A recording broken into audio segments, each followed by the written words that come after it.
Louvado seja o nosso Senhor Jesus Cristo, para sempre seja louvado. Seja muito bem-vindo a este vídeo, no qual nós iremos meditar sobre a liturgia da palavra do terceiro domingo da Quaresma. O evangelho desse domingo é de Lucas, capítulo 13, versículos de 1 a 9. Naquele tempo, vieram algumas pessoas trazendo notícias a Jesus a respeito dos galileus que Pilatos tinha matado, misturando o seu sangue com o dos sacrifícios que ofereciam. Jesus lhes respondeu: Vós pensais que esses galileus eram mais pecadores do que os outros galileus por terem sofrido tal coisa? Eu vos digo que não. Mas se vós não vos converterdes, ireis morrer todos do mesmo modo.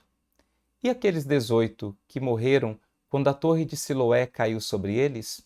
Pensais que eram mais culpados do que todos os outros moradores de Jerusalém? Eu vos digo que não. Mas se não vos converterdes, ireis morrer todos do mesmo modo. E Jesus contou esta parábola. Certo homem tinha uma figueira plantada na sua vinha. Foi até ela procurar figos e não encontrou. Então disse ao vinhateiro: Já faz 3 anos que venho procurando figos nesta figueira e nada encontro. Corta-a. Por que está ela inutilizando a terra? Ele, porém, respondeu: Senhor, deixa a figueira ainda este ano. Vou cavar em volta dela e colocar adubo. Pode ser que venha a dar fruto. Se não der, então tu a cortarás. Meus queridos irmãos, o tema do evangelho deste domingo é o grande tema da conversão, que é o tema da Quaresma como um todo. Mas esse tema da conversão é o grande tema do evangelho. Jesus começa o seu ministério público, começa a sua pregação com um apelo à conversão. Convertei-vos e crede no evangelho. E esse também é o grande tema da nossa vida. Nós, como seres humanos, estamos nesta constante volta para Deus, busca de voltar para Deus. Estamos nesse processo de reerguimento da nossa natureza humana que ficou decaída por causa do pecado original. Então, esse é o tema da nossa vida. Santo Agostinho nos ensina que o tempo da vida que Deus nos deu, é o tempo da decisão. É agora que nós precisamos nos decidir por Deus e aderir verdadeiramente a Ele, procurando servi-lo de todo o coração e levando uma vida santa. Portanto, nós devemos entender que, como tema da nossa vida, Deus se utiliza de todos os momentos, de todas as circunstâncias, para fazer com que nós voltemos o nosso coração a Ele. É o que Jesus nos explica. Jesus toma alguns acontecimentos trágicos e disso ele extrai as consequências salvíficas para nós. Se o grande tema da liturgia desse domingo é a conversão, nós podemos nos perguntar então, o que é a conversão? O que é converter-nos? A conversão é o retorno do homem, o nosso retorno à amizade com Deus. Amizade essa que perdemos por causa do pecado, quer do pecado original, quer também dos pecados pessoais.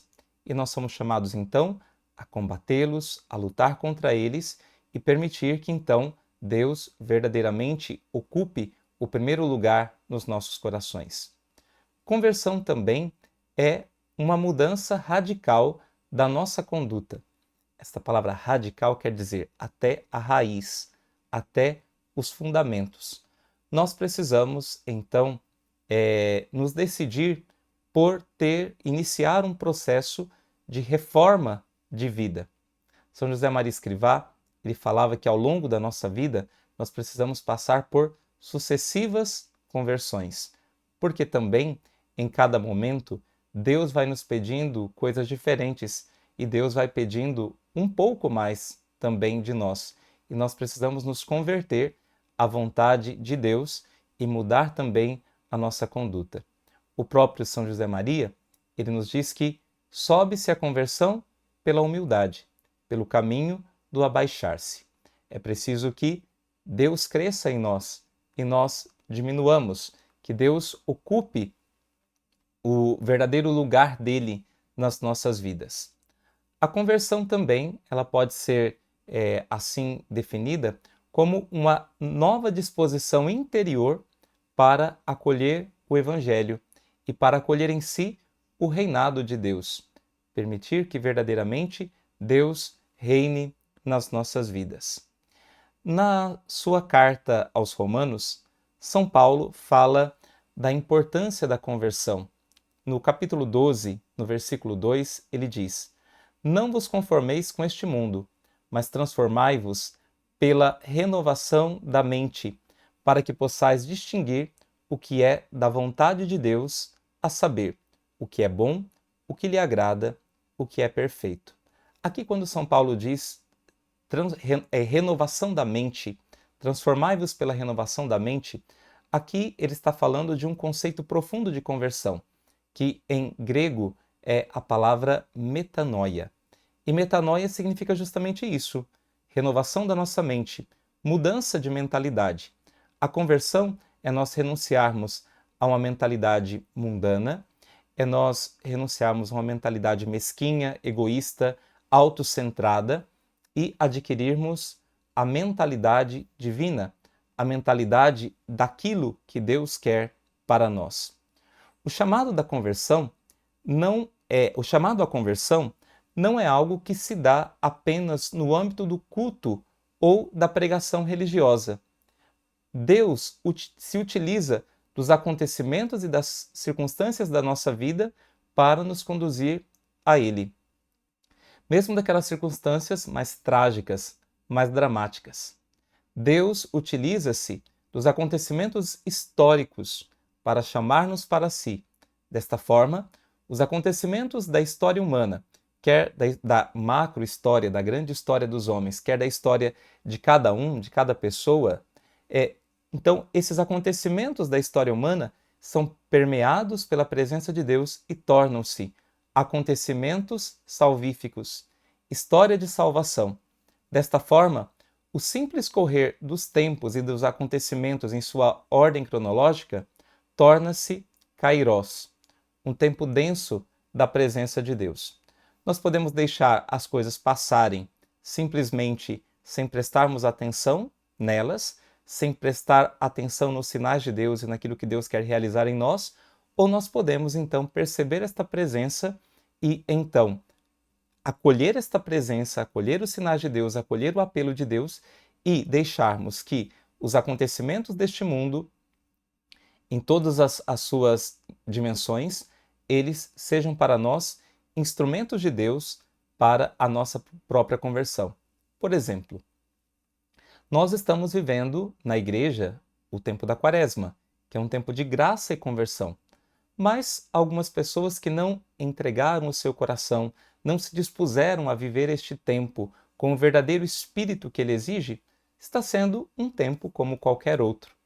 Mas para nós que estamos fazendo a experiência de Deus, mas para nós que estamos procurando a nossa conversão, este tempo tem sido de fato um tempo de salvação. Jesus então deixa claro no Evangelho de hoje que Deus se utiliza desses acontecimentos mais mesmo dramáticos e para a nossa salvação. Hoje ele fala de dois acontecimentos trágicos que foram acontecimentos naturais, mas que também são acontecimentos que, através dos quais Deus queria falar ao povo daquele tempo e também através dos acontecimentos atuais, Deus quer falar conosco. Todas as coisas que nos acontecem podem servir de sinais de Deus e, portanto, de oportunidades para nós regressarmos a Ele. Portanto, o momento presente é o ponto, o único ponto no qual se pode e se deve converter do fermento dos fariseus à adesão ao reino de Deus. É preciso discernir em cada sinal do tempo presente o apelo de Deus. Eu sempre me lembro de uma homilia de São José Maria Escrivá, quando ele diz, uma homilia que ele fez numa missa campal na Universidade de Navarra. Então ele diz: não nos enganemos, meus filhos, ou aprendamos a encontrar Deus no cotidiano de nossas vidas, ou nós não o encontraremos nunca. Santo Agostinho também usava aquela expressão: tenho medo do Deus que passa sem que eu note a sua graça. Deus está passando nos acontecimentos da nossa vida, nos chamando à conversão, nos chamando a estar mais perto dele.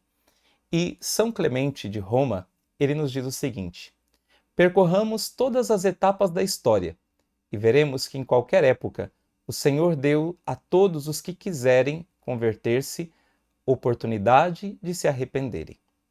Percorramos todas as etapas da história e veremos que em qualquer época o Senhor deu a todos os que quiserem converter-se oportunidade de se arrependerem.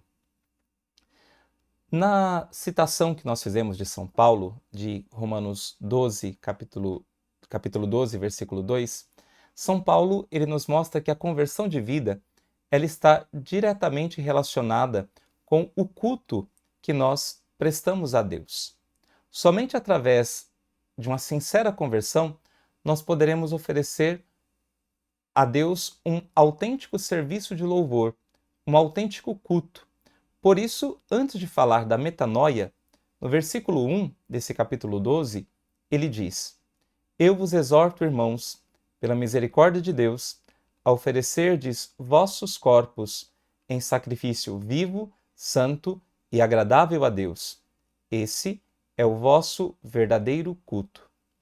Desta forma, quando nós oferecemos a nossa vida como um culto verdadeiro a Deus, uma vida que agrada a Deus, como um sacrifício vivo, como um sacrifício agradável, como uma hóstia, né? A palavra hóstia significa sacrifício. Então, quando nós vivemos isso, a nossa vida vai sendo impregnada de um sentido sacerdotal. Ou seja, o povo cristão é um povo sacerdotal. Nós somos um sacerdócio santo para o Senhor, nos diz o livro do Apocalipse. Ou seja, todos nós somos chamados a oferecer sacrifícios espirituais e oferecer esses sacrifícios com a nossa própria vida. Existe o sacerdócio comum dos fiéis, existe o sacerdócio ministerial dos bispos, dos padres, mas existe o sacerdócio comum dos fiéis. Todos nós, então, somos chamados a ter esse sentido sacerdotal em nossas vidas. E Orígenes, ele diz assim: se eu renunciar a tudo quanto possuo, levar a cruz e seguir a Cristo, ofereci um holocausto no altar de Deus.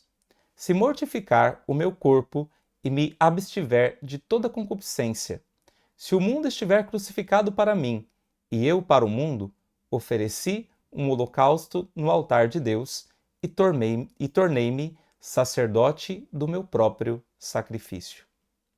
Também, São José Maria Escrivá, numa das suas homilias, no livro É Cristo que Passa, que está reunida no livro É Cristo que Passa, ele diz assim: pelo batismo, todos fomos constituídos sacerdotes da nossa própria existência, para oferecer vítimas espirituais que sejam agradáveis a Deus por Jesus Cristo, para realizar cada uma de nossas ações em espírito de obediência à vontade de Deus e assim perpetuarmos a missão do Deus homem.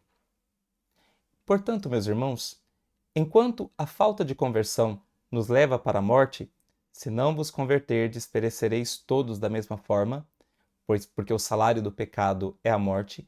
A conversão gera em nós uma vida nova, uma vida espiritual cheia de frutos, o que é aquilo que o Senhor espera de cada um de nós. Por isso nós podemos tomar agora a parte final do Evangelho de hoje, em que Jesus conta a parábola da figueira. Se a primeira parte do Evangelho, dos dois acontecimentos trágicos, Jesus nos fala sobre conversão, a partir da parábola da figueira, Jesus nos fala da paciência de Deus, Deus que espera que nós produzamos frutos, mas Ele nos espera. Deus espera que a nossa vida seja uma vida frutífera, que não a desperdicemos em vão. São José Maria Escrivá nos lembra no ponto 1 de caminho, né? Que a tua vida não seja uma vida estéril. nós somos chamados a produzir frutos com a nossa vida. Jesus nos diz isso no Evangelho, no capítulo 15 do Evangelho de São João, no versículo 8, quando ele nos diz: Nisto meu Pai é glorificado, que deis muito fruto e vos torneis meus discípulos. Deus é glorificado, Deus se alegra quando a nossa vida de fato produz frutos, frutos de santidade, frutos de bondade, os frutos do Espírito, dos quais São Paulo nos fala na carta aos Gálatas. Também, no mesmo capítulo 15, versículo 16 do Evangelho de São João, Jesus nos diz: Não fostes vós que me escolhestes, fui eu que vos escolhi e vos designei para irdes e produzirdes fruto, e para que o vosso fruto permaneça. Deus, então, quer que a nossa vida produza frutos. Por isso, o apelo de São João Batista, o apelo que ele fez às pessoas que o procuravam para receberem o batismo, continua ainda válido para todos nós. São João Batista dizia: Produzi, pois, frutos dignos de vosso arrependimento, frutos de conversão. E não comeceis a dizer a vós mesmos: Nosso pai é Abraão, pois eu vos digo que destas pedras Deus pode suscitar filhos a Abraão. O machado já está posto à raiz das árvores, e toda árvore que não der bom fruto será cortada e lançada ao fogo. No entanto, apesar de Deus, em um determinado momento, querer vir para colher os frutos e o tempo irá se esgotar e nós teremos que apresentar esses frutos a Deus, Deus usa de paciência para conosco. Deus quer que nós verdadeiramente nos convertamos e Ele usa de paciência. No livro de Ezequiel, capítulo 33, versículo 11, nós podemos ouvir: Diz-lhes, por minha vida, oráculo do Senhor, não quero a morte do ímpio, mas antes que ele volte de seu caminho e viva. Voltai sim, voltai de vosso caminho, de vossos maus caminhos. Por que havias de morrer, casa de Israel? Então o Senhor não quer a morte do pecador, antes que ele volte e tenha vida. Então, uma grande característica de Deus, um grande atributo de Deus, é o da sua longanimidade. Deus é longânime, ou seja, ele tem um pavio comprido. Deus nos espera. A longanimidade é esta virtude de suportar com firmeza as contrariedades em benefício do outro. E Deus, ele suporta muitas vezes as nossas transgressões, a nossa falta de conversão, mas no intuito de que nós nos voltemos para Ele, para nos esperar. Deus nos dá mais uma chance, por assim dizer. Na segunda carta de Pedro, no capítulo 3, versículo 9, nós podemos ler o seguinte: O Senhor não tarda a cumprir sua promessa, como alguns interpretam a demora. É que Ele está usando de paciência para conosco, pois não deseja que ninguém se perca. Ao contrário, quer que todos cheguem ao arrependimento. Esse é o grande desejo de Deus, que todos os homens se salvem e cheguem ao conhecimento da verdade. Por isso, ele usa da sua paciência para conosco. E São Cipriano de Cartago, ele nos diz o seguinte: qual e quão grande é a paciência de Deus! E ainda que tenha a vingança em seu poder, prefere conservar a paciência por muito tempo, isto é, suportando clementemente e contemporizando, para que assim a maldade, sendo possível, algum dia se mude e o homem se volte enfim para Deus, que admoesta dizendo: não quero a morte do pecador, mas que se converta e viva. E também São Columbano, ele nos diz o seguinte: a grandeza do homem consiste na sua semelhança com Deus, desde que a conserve. Se a alma fizer bom uso das virtudes nele plantadas, será verdadeiramente semelhante a Deus. Ele nos ensinou por meio dos seus preceitos que devemos oferecer-lhe frutos de todas as virtudes que semeou em nós quando nos criou. É amando a Deus que renovamos a sua imagem em nós. Contudo, o amor verdadeiro não se pratica só com palavras, mas de verdade e com obras. Portanto, meus irmãos, esta paciência de Deus não é para que nós fiquemos adiando indefinidamente a nossa conversão, mas esta paciência de Deus é para que nós produzamos verdadeiros frutos de conversão, frutos de santidade, frutos de arrependimento. Aproveitemos este tempo da Quaresma, aproveitemos esta oportunidade que o Senhor está nos dando para a nossa verdadeira conversão e que possamos celebrar a Páscoa do Senhor com frutos de santidade, com frutos de verdadeiro arrependimento, mostrando ao Senhor que a nossa vida está voltada para Ele e que Ele verdadeiramente reina em nós. Que Deus te abençoe.